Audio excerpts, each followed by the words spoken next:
இந்த வீடியோவில் book my show வெப்சைட்டில் எப்படி மூவி டிக்கெட்ஸ் புக் பண்ணுறது அப்படின்னு தான் நம்ம பார்க்க போகிறோம்.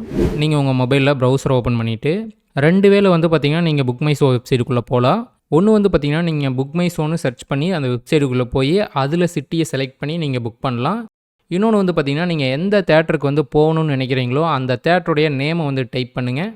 இப்போ நான் பார்த்தீங்கன்னா ஜியான் சினிமாஸ்ன்னு சர்ச் பண்ணுறேன். சர்ச் கொடுத்தீங்கன்னா புக் மை ஷோவில் அந்த தேட்டருடைய பேஜுடைய லிங்க்கே டைரெக்டாக மேலே ஷோ ஆகும். நீங்கள் அதை கிளிக் பண்ணி போனீங்கன்னா டைரெக்டாக அந்த தேட்டர் பேஜுக்கே போயிடும். இந்த மாதிரி வராமல் நீங்கள் புக் மை ஷோன்னு சர்ச் பண்ணிங்கன்னா புக் மை ஷோவுடைய ஹோம் பேஜ் வரும். அதில் பார்த்தீங்கன்னா லெஃப்ட் சைட் டாப் கார்னரில் சிட்டி ஷோ ஆகும். நீங்கள் அதை கிளிக் பண்ணி உங்கள் சிட்டியை செலக்ட் பண்ணிக்கிங்க. சிட்டி செலக்ட் பண்ணதுக்கப்புறம் இந்த இடத்துல மூவிஸ்னு இருக்கும், அதை கிளிக் பண்ணுங்கள். அதை கிளிக் பண்ணதுக்கப்புறம் என்ன லாங்குவேஜ்னு செலக்ட் பண்ணிக்கிங்க. செலக்ட் பண்ணதுக்கப்புறம் எந்தெந்த மூவிலாம் பார்த்தீங்கன்னா உங்கள் ஏரியாவில் போயிட்டுருக்கோ அதெல்லாம் ஷோ ஆகும். நீங்கள் எந்த மூவிக்கு போகணுமோ அந்த மூவியை கிளிக் பண்ணுங்கள். கிளிக் பண்ணதுக்கப்புறம் பார்த்தீங்கன்னா கீழே புக் டிக்கெட்னு இருக்கும், அதை கிளிக் பண்ணுங்கள். ஒன்று நீங்கள் இந்த மாதிரி வரலாம், இல்லைன்னா தேட்டர் நேமையே நீங்கள் சர்ச் பண்ணிங்கன்னா டைரெக்டாக இந்த பேஜுக்கு வந்துடலாம். உள்ளே வந்ததுக்கப்புறம் பார்த்தீங்கன்னா இந்த இடத்துல டேட் காட்டும், டேட்டை செலக்ட் பண்ணிக்கிங்க. அதுக்கப்புறம் என்ன மூவி போகிறீங்களோ அதனுடைய ஷோ டைம்ஸ்லாம் காட்டும். என்ன ஷோ டைம் வேணுமோ நீங்கள் அதை கிளிக் பண்ணிக்கிங்க. கிளிக் பண்ணதுக்கப்புறம் பார்த்தீங்கன்னா உங்களுக்கு எத்தனை டிக்கெட் வேணும்னு நீங்கள் செலக்ட் பண்ணுற மாதிரி ஆப்ஷன் இருக்கும். நீங்கள் எத்தனை டிக்கெட் வேணுமோ செலக்ட் பண்ணிடுங்க. செலக்ட் கொடுத்ததுக்கப்புறம் பார்த்தீங்கன்னா தேட்டருடைய சீட்ஸ்லாம் பார்த்தீங்கன்னா ஷோ ஆகும். இங்கேயே மென்ஷன் பண்ணியிருக்காங்க பாருங்கள் இந்த ப்ளூ கலரில். இது பார்த்தீங்கன்னா ஸ்க்ரீனு. ஸோ உங்களுக்கு எந்த இடத்துல டிக்கெட் வேணுங்கிறத நீங்கள் செலக்ட் பண்ணுங்கள். செலக்ட் பண்ணதுக்கப்புறம் டிக்கெட் அமௌண்ட் எவ்வளோன்னு காட்டும்.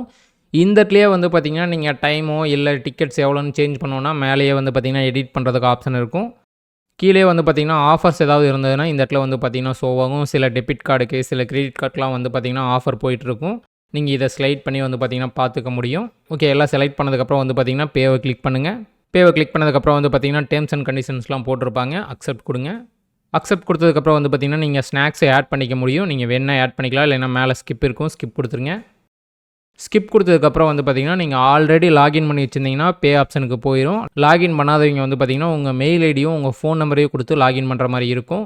உங்கள் மெயில் ஐடியும் உங்கள் மொபைல் நம்பரையும் டைப் பண்ணிவிட்டு சப்மிட்டை கிளிக் பண்ணுங்கள். கிளிக் பண்ணதுக்கப்புறம் பார்த்தீங்கன்னா இந்த மாதிரி ஒரு ஸ்க்ரீன் வரும். இதில் பார்த்தீங்கன்னா நீங்கள் எந்த மூவிக்கு புக் பண்ணியிருக்கீங்க, என்ன டேட்டு, என்ன டைமு, என்ன ஸ்க்ரீனு எல்லாமே பார்த்தீங்கன்னா இங்கே மென்ஷன் ஆகிருக்கும். அதுக்கப்புறம் பார்த்தீங்கன்னா டிக்கெட்டுடைய அமௌண்ட்டும் மென்ஷன் ஆகிருக்கும். அது கூட பார்த்தீங்கன்னா கன்வின்சிங் ஃபீஸ், டிக்கெட் புக் பண்ணுறதுக்கான அமௌண்ட்டும் பார்த்தீங்கன்னா போட்டிருக்கோம். இப்போ 3 டிக்கெட்டுக்கு பார்த்தீங்கன்னா 123 ரூபா பார்த்தீங்கன்னா நம்ம எக்ஸ்ட்ரா பே பண்ணுற மாதிரி வருது. கீழே கன்னியூ கிளிக் பண்ணுங்கள். கன்னியூ கிளிக் பண்ணதுக்கப்புறம் நீங்கள் என்ன மாதிரி பேமெண்ட் மெத்தேடில் அமௌண்ட் பே பண்ணுறீங்க மாதிரி கேட்கும். நீங்கள் யூபிஐயா இல்லை கிரெடிட் கார்டா இல்லை டெபிட் கார்டா எதில் பே பண்ணுறீங்க மாதிரி நீங்கள் கிளிக் பண்ணுங்கள். இப்போ நான் யூபிஐ கிளிக் பண்ணுறேன். கிளிக் பண்ணதுக்கப்புறம் பார்த்தீங்கன்னா கூகுள் பே அந்த மாதிரி ஆப்ஷன் காட்டும். நீங்கள் எது வேணுமோ செலக்ட் பண்ணுங்கள். செலக்ட் பண்ணதுக்கப்புறம் உங்கள் கூகுள் பே நம்பரோ ஏதோ ஒன்று டைப் பண்ணி சென்ட் கொடுங்க. இல்லை நீங்கள் கார்டு மூலிமா பே பண்ணுற மாதிரி இருந்தால் கார்டுடைய டீட்டெயில்ஸ் எல்லாம் டைப் பண்ணிவிட்டு பே கொடுங்க. நீங்கள் பேமெண்ட்டில் ஃபினிஷ் பண்ணதுக்கப்புறம் பார்த்தீங்கன்னா உங்களுக்கு டிக்கெட் ஷோ ஆகும். இதை நீங்கள் ஸ்க்ரீன்ஷாட் எடுத்து வச்சுக்கோங்க. உங்கள் மொபைல் நம்பருக்கு பார்த்தீங்கன்னா டிக்கெட் எஸ்எம்எஸ்ஸாகவும் ரிசீவ் ஆகும்.